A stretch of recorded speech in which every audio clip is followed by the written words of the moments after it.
नमस्कार, welcome to बाल जगत। जैसा कि अभी तक हम पढ़ रहे थे और हमने देखा हिस्ट्री। अब हम हिस्ट्री में पहुंच गए हैं अपने 6 चैप्टर पर, जिसका नाम है नगर, व्यापारी और शिल्पेज।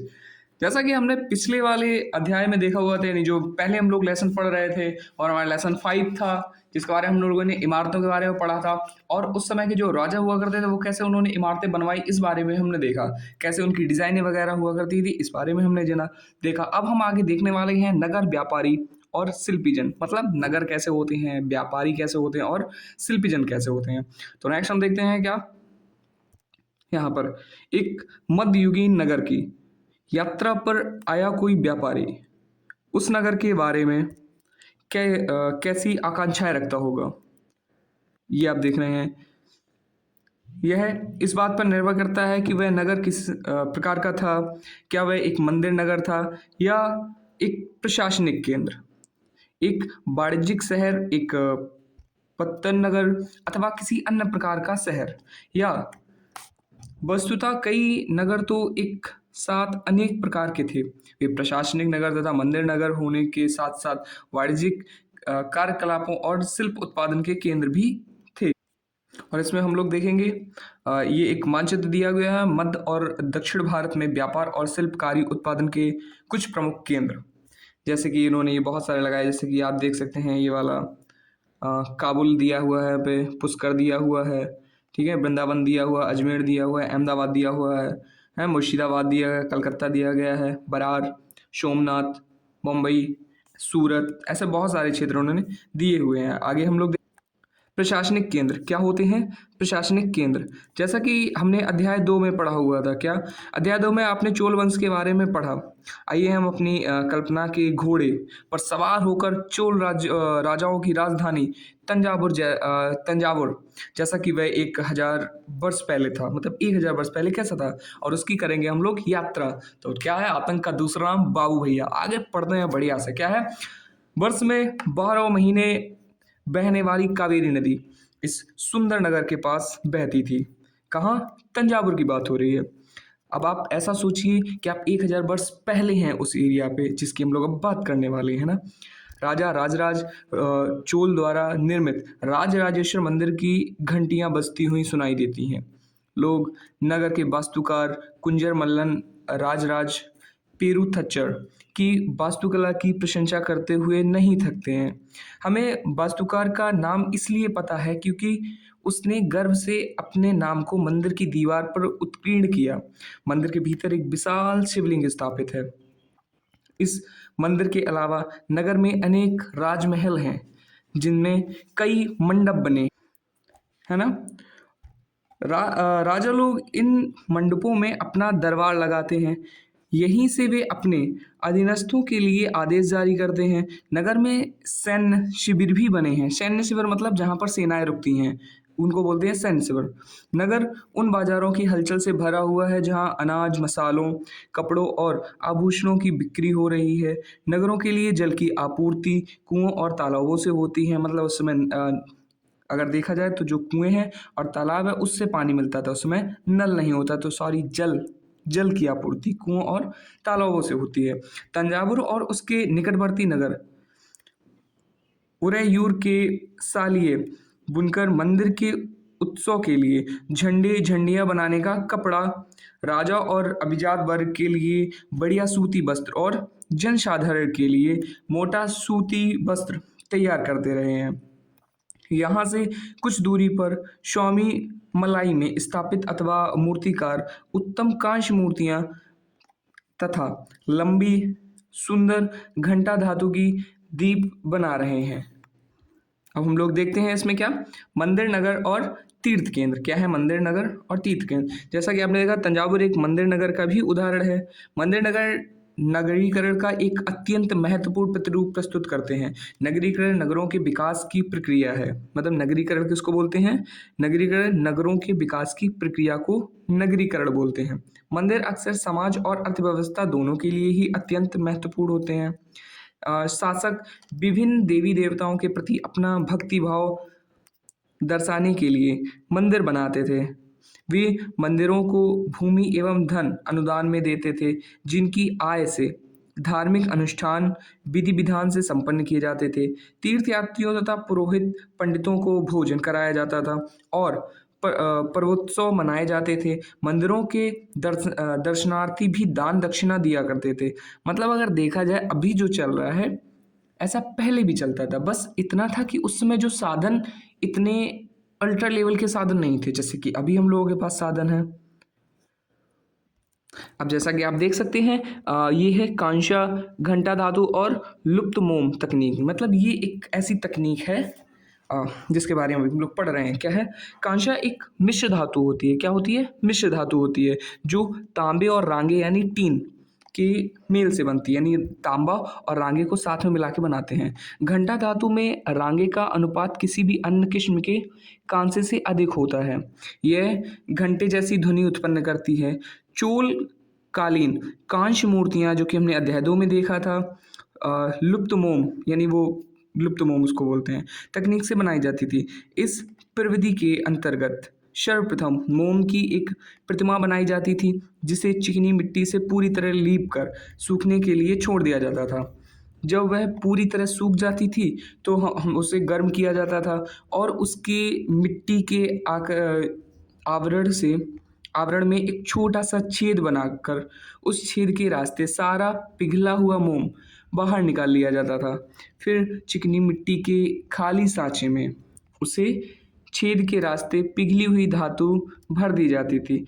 जब वह धातु ठंडी होकर ठोस हो जाती थी तो चिकनी मिट्टी के आवरण को सावधानी पूर्वक हटा दिया जाता था और उसमें से निकली प्रतिमा को साफ करके चमका लिया जाता था, है ना। तो ऐसे बनती कांस की मूर्तियाँ, या जो लुप्त मोम की तकनीकी थी वो ऐसे यूज की जाती थी। आगे देखते हैं, मंदिर के कर्ता धर्ता मंदिर के धन को व्यापार एवं साहूकारी में लगाते थे। शनै शनै यानी धीरे धीरे समय के साथ बड़ी संख्या में पुरोहित, पुजारी, कामगार, शिल्पी, व्यापारी आदि मंदिर तथा उसके दर्शनार्थियों एवं तीर्थयात्रियों की आवश्यकताओं को पूरा करने के लिए मंदिर के आसपास बसते गए। इस प्रकार मंदिर नगरों का विकास हुआ। इसी रीति से मंदिरों के चारों ओर अनेक नगरों का आविर्भाव हुआ। जैसे मध्य प्रदेश में भिल्ल स्वामिन यानी भीलसा या विदिशा, और गुजरात में सोमनाथ मंदिर। कुछ अन्य महत्वपूर्ण मंदिर नगर तमिलनाडु में कांचीपुरम तथा मदुरै और आंध्र प्रदेश में तिरुपति है। तिरुपति बालाजी जिनको हम लोग बोलते हैं। ऐसे ही तीर्थ स्थल भी धीरे धीरे नगरों के रूप में विकसित हो गए। वृंदावन जो कि आपके उत्तर प्रदेश में है, और तिरुवनमलाई यानी जो कि आपके तमिलनाडु में है। ऐसे नगरों के दो उदाहरण हैं। अजमेर यानी जो राजस्थान में पड़ता है, 12वीं शताब्दी में चौहान राजाओं की राजधानी था और आगे चलकर मुगलों के शासन में वह सूबा मुख्यालय बन गया। यह नगर धार्मिक सह अस्तित्व का एक उत्कृष्ट उदाहरण प्रस्तुत करता है। सुप्रसिद्ध सूफी संत ख्वाजा मोइनुद्दीन चिश्ती, जो कि आप अध्याय 8 में देखेंगे, यहाँ 12वीं शताब्दी में बस गए थे और उनके दर्शनार्थी एवं श्रद्धालु सभी पंथों मतों के हुआ करते थे। अजमेर के पास ही पुष्कर सरोवर है, जहाँ प्राचीन काल से ही तीर्थयात्री आते हैं। अब हम देखते हैं छोटे नगरों का संजाल, कि छोटे नगरों का क्या होता है संजाल। आगे देखते हैं हम लोग क्या। 18वीं शताब्दी से ही उपमहाद्वीप में अनेक छोटे नगरों का संजाल था, बिछने लगा था। संभवतः उनका प्रादुर्भाव बड़े बड़े गांवों से हुआ था। उनमें आमतौर पर एक मंडिपिका यानी बाद में जिसे मंडी कहा गया, अपने यहाँ भी होती ना, गल्ला मंडी हुआ, सब्जी मंडी हुआ, ऐसे ही वहाँ मंडिप्पा होती थी, जहाँ आसपास के गांव वाले अपनी उपज बेचने के लिए आते थे। मतलब उपज का मतलब हुआ कि जो भी वो लोग पैदा करते थे, जैसे कि अनाज हो गया, सब्जियां हो गई, तो उसको वहाँ बेचने आते थे। उनमें ऐसी गलियां थी जहां दुकानें एवं बाजार थे, जिन्हें हट बाद में हाट कहा जाने लगा। अभी भी कहते हैं ना कि बाजार हट या हाट बाजार ऐसे बोलते हैं, है ना।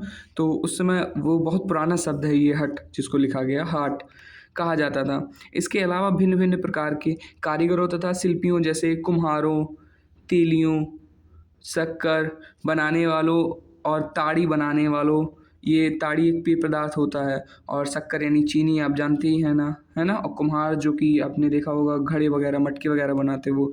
सुनारों यानी जो सोना वगैरह बनाते हैं, सोना वगैरह का सामान बेचते हैं। लोहार यानी जो लोहे से कुछ ना कुछ बनाते हैं वो। पत्थर तोड़ने वालों आदि के अलग अलग बाजार होते थे।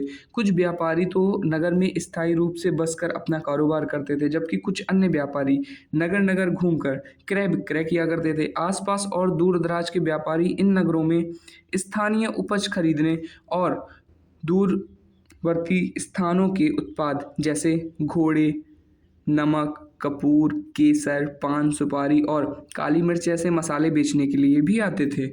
मतलब ये जो बाजार अभी जैसे हैं वैसे पहले भी थे, बस ऑनलाइन वाला सिस्टम नहीं था जैसा कि अभी ऑनलाइन वाला है, कि हम लोग कुछ भी ऑर्डर कर देते हैं वो हमारा घर आ जाता है। Like S Zomato, Swiggy, Blinkit. ऐसा पहले नहीं था, प्रॉपर जाना पड़ता था भाई। और उसमें व्यापारी भी बहुत तगड़े तगड़े हुआ करते थे, दूर दूर से आते थे, बहुत दूर दूर से आते थे। अब तो सब इम्पोर्ट एक्सपोर्ट हो जाता है, ट्रांसपोर्ट हो जाता है, सारी चीज़ें, है ना। आमतौर पर कोई सामंत यानी परवर्ती काल का जमींदार, यानी जो पुराने जमींदार होता है ना, जमींदार इन नगरों में या उनके आसपास किलेबंदी कर महल बना लेते थे। मतलब उनके पास ज़्यादा पैसा होता तो वो महल बना लेते थे। ऐसे सामंत व्यापारियों, शिल्पकारों तथा उनके व्यापार की वस्तुओं पर कर लगाते थे, और कभी कभी इन करों के संग्रहण का अधिकार उन स्थानीय मंदिरों को प्रदान कर देते थे जिनका निर्माण स्वयं उनके द्वारा था, धनाढ्य व्यापारियों द्वारा कराया गया होता था। ऐसे अधिकारियों का उल्लेखन अभिलेखों में किया गया है जो आज भी पाए जाते हैं। जैसे बाजारों पर कर, क्या होता है बाजारों पर कर, देखते हैं। यह हम लोग इसमें देखने वाले हैं, ठीक है। यह राजस्थान से प्राप्त एक 10वीं शताब्दी के अभिलेख का सारांश है। मतलब ये 10वीं शताब्दी का है, यानी देखा जाए तो 1000 साल हो चुके हैं, जिसमें वे शुल्क दिए गए हैं जो मंदिर प्राधिकारियों द्वारा वस्तुओं के रूप में वसूल किए जा सकते हैं। शक्कर और गुड़, रंग, धागा, रुई, नारियल, नमक, सुपारी, मक्खन, तिल के तेल और कपड़े पर कर लगाए जाते थे। इसके अलावा व्यापारियों पर धातु की चीज़ें बेचने वालों, उसके बाद आश्वकों, तेल, पशुचारे और अनाज के बोरों पर भी कर लगाए जाते थे। इनमें से कुछ कर तो वस्तु रूप में और कुछ अन्य नगद रूप में वसूले जाते थे, जैसे कि कुछ लोगों से पैसे लिए जाते थे उसके। और कुछ कर ऐसे थे कि अगर जैसे चीनी पर कर लगाया गया तो उन्होंने कहा कि कर के रूप में तुम्हें चीनी ही देनी है। और अगर मतलब ऐसे वो लोग खुद ही ऐसे मैनेज कर लेते थे कि हाँ इस चीज़ पे तुम्हें क्या कर में देना है, उनको वो वस्तु देनी है या फिर उनको पैसा देना है, ऐसे ही कर लगाया जाता था। अब हम बात करेंगे बड़े और छोटे व्यापारी कि ये छोटे और बड़े व्यापारी कैसे होते थे। व्यापारी कई प्रकार के हुआ करते थे, उनमें बंजारे लोग, जो कि अध्याय 7 में हम लोग देखेंगे, है ना, भी शामिल थे। बंजारे देखो अक्सर वो होते जो जगह चेंज कर करके दूसरी जगह रहते हैं और वो बहुत यूनिक चीज़ें लाते हैं। अगर देखा जाए तो जंगल की चीज़ें भी लाएंगे, या वो लोग लोहे से कोई चीज़ें बनाएंगे, इस टाइप के होते हैं, वो घुमंतू टाइप के होते हैं। कई व्यापारी विशेष रूप से घोड़ों के व्यापारी अपने संग बनाते थे, जिनका एक मुखिया होता था, और मुखिया उनकी ओर से घोड़े खरीदने के इच्छुक योद्धाओं से बातचीत करता था। चूंकि व्यापारियों को अनेक राजाओं द्वारा जंगलों से होकर गुजरना पड़ता था, इसीलिए वे आमतौर पर काफिले बनाकर एक साथ यात्रा करते थे, और अपने हितों की रक्षा के लिए व्यापार संघ यानी जिसको गिल्ड बोला जाता है ना, गिल्ड बनाते थे। आगे देखते हैं हम लोग दक्षिण भारत। दक्षिण भारत में 8वीं शताब्दी और परवर्ती काल में अनेक ऐसे संघ थे। उनमें सबसे प्रसिद्ध मणि मणिग्रामम और देशी थे। ये व्यापार संघ प्रायद्वीप के भीतर, कौन से, मणिग्रामम और नाना देशी, भीतर और दक्षिण पूर्वी एशिया तथा चीन के साथ भी दूर दूर तक व्यापार करते थे। इनके अलावा चिटियार और मारवाड़ी ओसवाल जैसे समुदाय भी थे, जो आगे चलकर देश के प्रधान व्यापारी समूह बन गए। गुजराती व्यापारियों में हिंदू बनिया और मुस्लिम बोहरा दोनों समुदाय शामिल थे। वे दूर दूर तक लाल सागर के बंदरगाहों व फारस की खाड़ी, पूर्वी अफ्रीका, दक्षिण पूर्वी एशिया तथा चीन से व्यापार करते थे। वे इन पत्तनों में कपड़े और मसाले बेचते थे। क्या, कपड़े और मसाले बेचते थे और बदले में अफ्रीका से सोना और हाथी दांत एवं दक्षिण पूर्व एशिया और चीन से मसाले, टीन, मिट्टी के नीले बर्तन और चांदी लाते थे। वहीं हम लोग देखते हैं पश्चिमी तट के नगरों में अरबी, फारसी, चीनी, यहूदी और सीरियाई ईसाई बस गए थे। लाल सागर के बंदरगाहों में बेचे जाने वाले भारतीय मसाले, कपड़े, उसके बाद ये इतालवी व्यापारियों द्वारा खरीदे जाते थे। किसके? इतालवी व्यापारी जो थे वो खरीदते थे और यहाँ से वे उन्हें आगे यूरोपीय बाज़ारों में पहुँचाते थे। उनसे व्यापार में बहुत लाभ होता था। अब देखते हैं ये उष्णकटिबंधीय जलवायु में उगाए जाने वाले मसाले जैसे कि काली मिर्च हुआ, दालचीनी, जायफल, सौंठ आदि, ये आप लोग जानते होंगे। वैसे नहीं जानते तो अपनी मम्मी या घर में किसी से पूछे, बड़ों से, उनको सब पता होता है कि क्या होता है दालचीनी, जायफल क्या होता है, सौंठ क्या होता है ना। यूरोपीय व्यंजनों के महत्वपूर्ण अंग बन गए थे और भारतीय सूती कपड़ों बहुत लुभावना होता था। ये चीज़ें ही यूरोपीय व्यापारियों को भारत तक खींच लाई। मतलब जो यूरोपीय जो व्यापारी थे ना वो भारत तक सिर्फ इसीलिए आए ताकि उनको ये सारी चीज़ें बहुत ही अलग और बहुत ही यूनिक लगें। वहाँ पर ये चीज़ें नहीं होती, इसलिए समय के साथ साथ व्यापारी और नगरों का रूप किस प्रकार बदला इसके बारे में हम शीघ्र आगे पढ़ेंगे। हाँ, जैसे कि हम लोग देखते हैं काबुल। काबुल अपने पहाड़ी और विषम भूदृश्य के साथ 16वीं शताब्दी से राजनीतिक और वाणिज्यिक दृष्टि से महत्वपूर्ण बन गया। वाणिज्यिक मतलब वही व्यापार की दृष्टि से है ना। काबुल और कांधार सुप्रसिद्ध रेशम मार्ग से जुड़े हुए थे। साथ ही घोड़ों का व्यापार भी मुख्य रूप से इसी मार्ग से होता था। 17वीं शताब्दी में हीरो के लिए सौदागर जॉ बैप्टिस्टे टैवर्नियर ने अनुमान लगाया था कि काबुल में घोड़ों का व्यापार प्रतिवर्ष 30,000 रुपयों का होता है। सोचो उस टाइम 17वीं शताब्दी की बात हो रही, तब 30,000 रुपये का व्यापार होता था घोड़ों का। सोचो मतलब बहुत तगड़े व्यापार होता था जो उन दिनों में एक बड़ी भारी रकम समझी जाती थी। काबुल से मेवे, खजूर और गलीचे, रेशमी कपड़े और ताजे फल ऊँटों पर लाद कर लाए जाते थे और उपमहाद्वीप तथा अन्य भागों में बेचे जाते थे। इनके अलावा ये गुलाम भी बिक्री के लिए लाए जाते थे। मतलब गुलाम जो लोग गरीब होते थे और कई तरीके से थे कि नौकर, है ना, परमानेंट नौकर जिसको बोलते हैं। अब आगे का जो भी है हम लोग नेक्स्ट टाइम पढ़ेंगे। तब तक के लिए वीडियो को लाइक कर दीजिए।